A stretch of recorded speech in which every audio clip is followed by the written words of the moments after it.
බෝලේ වෘත්තාකාරව තියෙනකොට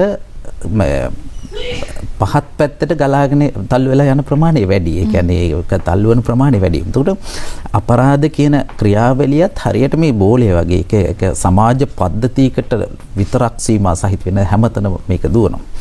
ඒකදී මේ අපිට මේක කළමනාකරණය කරන්න ඕන. දැන් මේක රඳවා තබා ගන්නට අවශ්‍ය කරන වපසරිය අපි ඇත්තටම කතා කරන්න ඕන. ඒකදී අත්‍යවශ්‍ය කාරණාවක් තමයි අපි දැන් මෑත කාලීනව ගත්තම අපිට මේකේ ප්‍රධාන සාධක කිහිපයක් කතා කරන්න ඕන. මේ කළමනාකරණයට ලක් කරන්නේ කොහොමද කියන එක. දැන් කළමනාකරණය වීමට පෙර තියෙන සමාජ වටපිටාවචරය ගත්තොත් වෘත්තීය මට්ටමින් වෙන්න පුළුවන්, පුජ්‍යල කණ්ඩායම් වශයෙන් වෙන්න පුළුවන්. සමාජ පද්ධතීන් තුළ ඉන්න මිනිස්සු වැරදි වැඩ කරන්නට පෙළඹෙන්න සාධක පිළිබඳව තමයි අපි හොයලා බලන්නට ඕන. එතකොට දැන් අපිට තියෙන ප්‍රශ්න කිහිපයක් තියෙනවා. අපි මද්ද්‍රව්‍ය පොලිසිය සහ ත්‍රිවිධ හමුදාව මැදිහත් වෙලා මද්ද්‍රව්‍ය වගේ දේවල් අත්අඩංගුවට ගන්නවා. හැබැයි සමාජයේ මිනිස්සු වැරදිකරුවන් විදිහට නීතිය හමුවට අරන් ගිහිල්ලා උන්ට දඬුවම් ලබලා දෙනවා. මේ පද්ධතිය ඇතුලේ කළමනාකරණය සිද්ධ වෙනවා. දැන් පොලිසිය සහ ආරක්ෂක අංශ මගින් අත්අඩංගුවට ගැනීම සිද්ධ වෙනවා. නීති රාමුව හරහා කළමනාකරණය කිරීම සිද්ධ වෙනවා. ඔවුන්ට සැකකරුවන් අත්අඩංගුවට අරගෙන ඔවුන්ගේ එම ක්‍රියාව තහවුරු කරලා ඔවුන්ට දඬුවම් දීම සිද්ධ වෙනවා. පුනරුත්ථාපන ක්‍රියාවලිය සිද්ධ වෙනවා.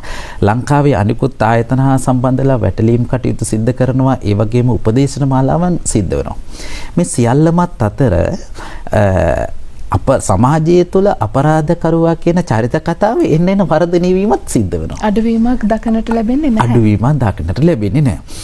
එතකොට දැන් නූතන සමාජ ක්‍රමයේ තුල ගන්නකොට මේ පද්ධතීන් තුල ශක්තිමත් වෙලා යනකොට අපරාධකරුවා කියන චරිත කතාවත් ඒ පැත්තෙන් වර්ධනය වෙනවා, පෝෂණය වෙනවා. ඒකේ කාරණා කීපයක් තියෙනවා කතා කරන්න.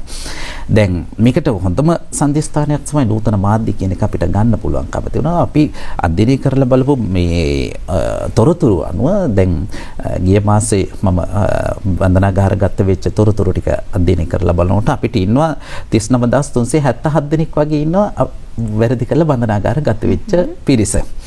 දැන් මේකට පොලිස් දෙපාර්තමේන්තුව නව ක්‍රමවේදයක් හඳුන්වලා දීලා තියෙනවා. නූතන මාධ්‍ය අපරාධ පාලනය සඳහා යොදාගන්නේ කොහොමද කියලා හඳුන්වලා දීලා වෙනම වැඩසටහනක් ක්‍රියාත්මක කරනවා ඒ පොලිස් දෙපාර්තමේන්තුව හරහා. ඒ වගේම පුනරුත්ථාපන සහ බන්ධනාගාර දෙපාර්තමේන්තුවලත් වෙනම වැඩසටහනක් ක්‍රියාත්මක වෙනවා මේ කළමනාකරණය. මම ඔබට පොඩි උදාහරණයක් කියන්නම්. ඔබ දකින්න ඇති පහුගිය දවස්වල ජනමාධ්‍ය තුල ගොඩක් කතා බහට ලක් වුණා. ප්‍රසිද්ධ මාධ්‍ය තුලත් කතා බහට ලක් වුණා. එක් තරුණියක කාන්තාවක්